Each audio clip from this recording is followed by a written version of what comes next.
Olá, meus queridos, estamos de volta para a nossa escola bíblica Pão da Vida São Paulo. Hoje, o último domingo, a última lição do segundo trimestre de 2025. Nós estudamos nesse trimestre Teologia Sistemática, 13 doutrinas bíblicas, 13 para você pesquisar, estudar, muito bom. A nossa lição de hoje é sobre escatologia, a lição de número 13. E o nosso texto áureo diz: ora, ao começarem estas coisas a suceder, exultai e erguei a vossa cabeça, porque a vossa redenção se aproxima. Está em Lucas 21, versículo 28. A verdade prática para vivermos é essa: o cristão deve estar avisado e preparado todos os dias para a volta de Jesus. Como nós não sabemos o dia nem a hora em que Cristo voltará, o crente sincero deve estar preparado todos os dias. A leitura bíblica em classe está em Apocalipse 21, do versículo 1 até o versículo 4. A nossa introdução diz: a escatologia é o estudo dos últimos tempos e dos últimos eventos que marcam o fim da história humana e a consumação do plano divino. Escatologia, literalmente, veja só aqui, escatologia literalmente significa estudo das últimas coisas. Eschatos logos é o estudo das últimas coisas.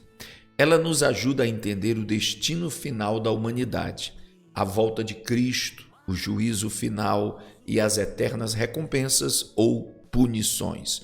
Um aspecto importante da escatologia envolve o estado intermediário dos mortos. Isso, quem estuda a escatologia, estuda também o estado intermediário dos mortos, que é o período entre a morte física e a ressurreição final.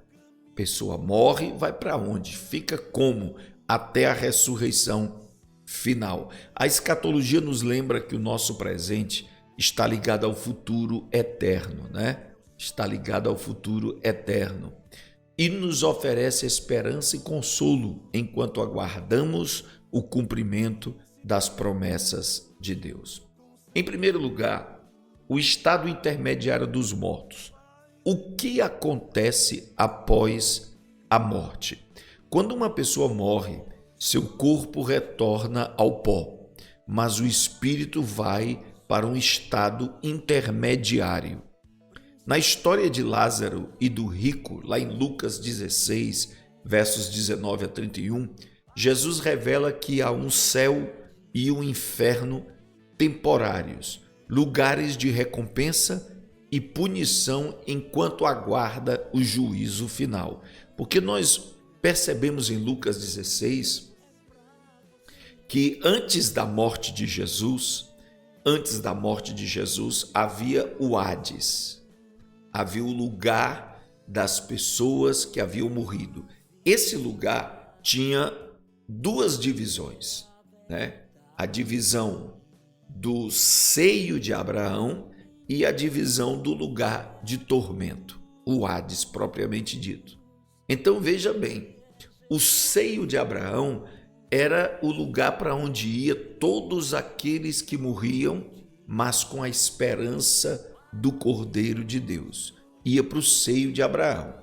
Os que morriam sem esperança, sem fé, sem obedecer a Deus, já iam direto para o Hades, um lugar em que se já começava a sofrer pela consciência de que havia perdido a oportunidade. Quando Jesus morreu, ele desceu a esse lugar, porque todos que morriam tinham que ir para lá. Ele desceu a esse lugar, Agora veja bem, se Jesus não morresse, não havia esperança para quem estava no seio de Abraão. O seio de Abraão era aqueles que morriam esperando o Cordeiro de Deus vir. Deus para si Cordeiro proverá. Gênesis capítulo 22. Se Jesus não morresse, o seio de Abraão se tornava Hades e ia tudo para o inferno. Mas quando Jesus morre, ele desce ao seio de Abraão e em Efésios capítulo 4, verso 11, diz que ele levou cativo o cativeiro. Hebreus capítulo 1 diz que ele livrou os que estavam com medo da morte. Apocalipse capítulo 1 diz que ele tomou as chaves da morte e do inferno. Então ele leva o seio de Abraão, Apocalipse 9, versículo 6, para debaixo do altar de Deus. Ele funda, ele inaugura aquele lugar que hoje nós conhecemos como paraíso. O paraíso não é o seio de Abraão. O paraíso é para onde foi o seio de Abraão. O seio de Abraão é um lugar de esperança. O paraíso é um lugar de realidades, né? De realidades. Então Jesus disse para o ladrão da cruz: hoje estarás comigo no paraíso. Então as pessoas que morrem hoje não vão para o seio de Abraão. Elas já vão para o paraíso se morrerem em Cristo. Se não morrerem em Cristo, vão para o Hades. Vão para o Hades. Por isso que lá no Hades, quando o rico da parábola da história de Lucas 16, quando ele olha, ele vê Lázaro, porque eles estão no mesmo ambiente de Hades. No mesmo ambiente de Hades. Hoje não tem mais esse contato visual, porque quem estava no Hades permaneceu no Hades. Quem estava no seio de Abraão foi inaugurar e criar, estabelecer o paraíso. O paraíso só passou a existir após a morte salvadora, expiatória de Jesus, ok? Então veja aqui, olha, o apóstolo Paulo expressa a sua ansiedade em estar com Cristo, o que ele considerava um melhor estado após a morte, já que é estar na presença do seu Senhor. Então hoje não há mais o que diz Hebreus 1:14, o medo da morte escraviza. Hoje não existe mais o medo da morte para aquele que está em Cristo Jesus. A morte não é um fim, a morte não é algo terrível. Você vai para a presença do seu amado, do seu Senhor, né? Na apostila, a ressurreição dos mortos. O corpo será transformado, né? O corpo será transformado. Um corpo espiritual. Veja bem aqui, na ressurreição final, aqueles que morreram em Cristo serão ressuscitados com corpos glorificados. Corpos glorificados. Está aí 1 Coríntios 15, versos 51 e 54. Você não vai ser ressuscitado no corpo cansado, ferido, sofrido, mas um corpo glorificado. Eu acho que é por isso, irmãos, tenho certeza que a Maria Madalena não reconheceu Jesus logo, porque ela estava afeita, acostumada a ver Jesus com os traços de cansaço, de poeira, de sofrimento, de dor da terra. Quando ela vê Jesus ressuscitado, ela vê Jesus mais jovem, ela vê Jesus sem as marcas do tempo do sofrimento, né? E um certo brilho no rosto, ela não reconhece. É preciso Jesus dizer Maria, aí ela reconhece que é o Mestre.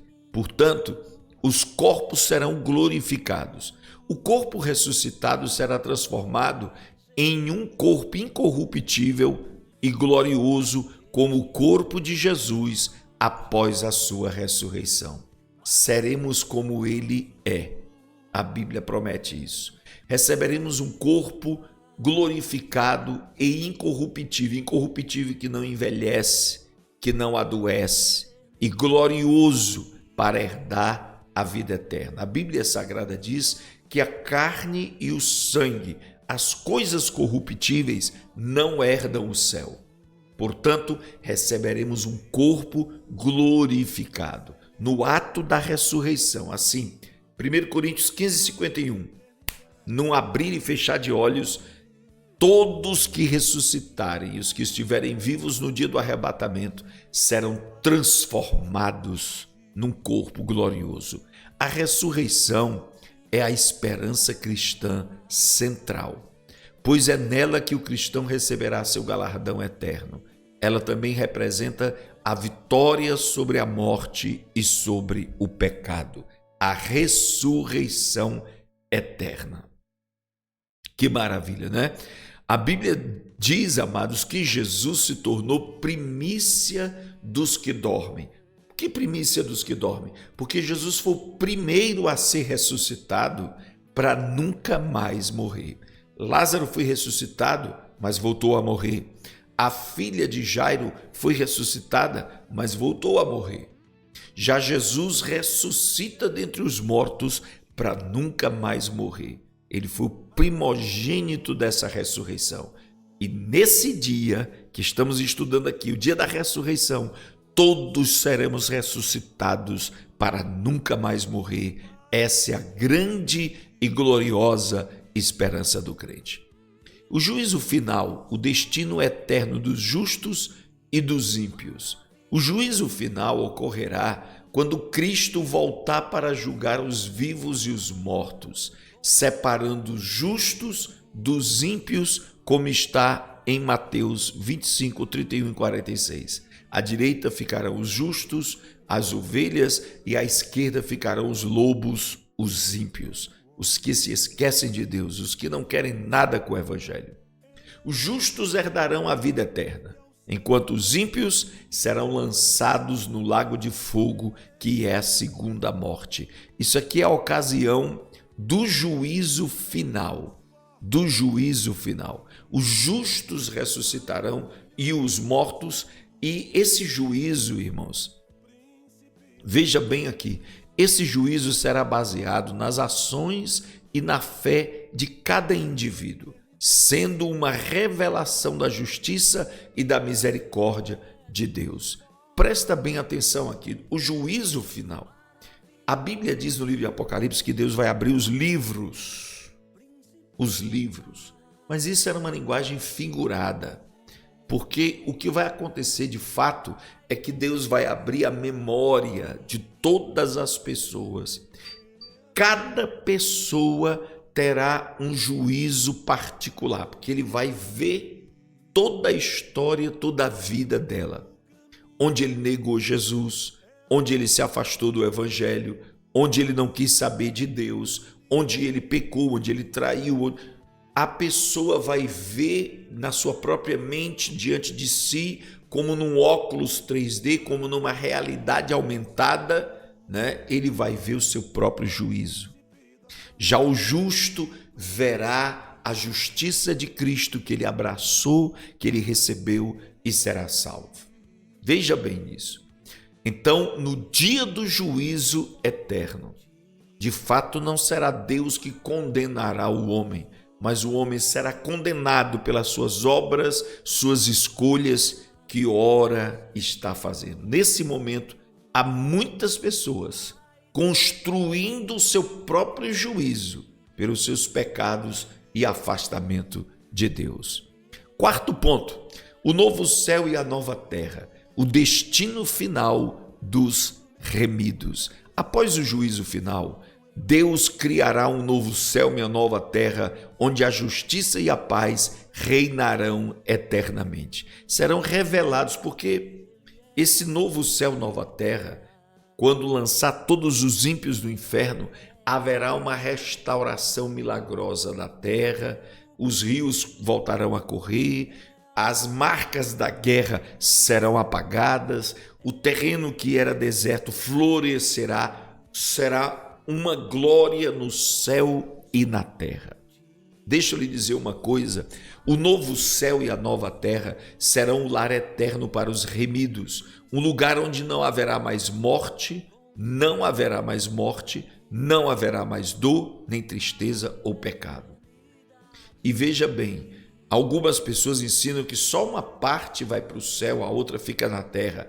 O céu é todas as coisas. O céu é o domínio e a glória de Deus espalhada. O céu e a terra serão a mesma glória, a mesma grei. Estar no céu não é estar preso lá num lugar, não é desfrutar de todo o reino dos céus que ele tem preparado. A nova Jerusalém descrita em Apocalipse será a habitação eterna de Deus com seu povo, onde ele será o centro da adoração e comunhão eterna. A nova Jerusalém será um lugar aonde poderemos estar adorando a Deus, poderemos estar vislumbrando a glória de Deus. Essa nova Jerusalém que desce do céu é o próprio governo de Deus se estabelecendo sobre toda a terra. A esperança cristã no fim dos tempos, vivendo com expectativa do retorno de Cristo. A esperança cristã é a volta de Cristo, que trará a consumação de todas as promessas de Deus, incluindo o fim da dor, do sofrimento e do pecado, como diz Tito 2:13.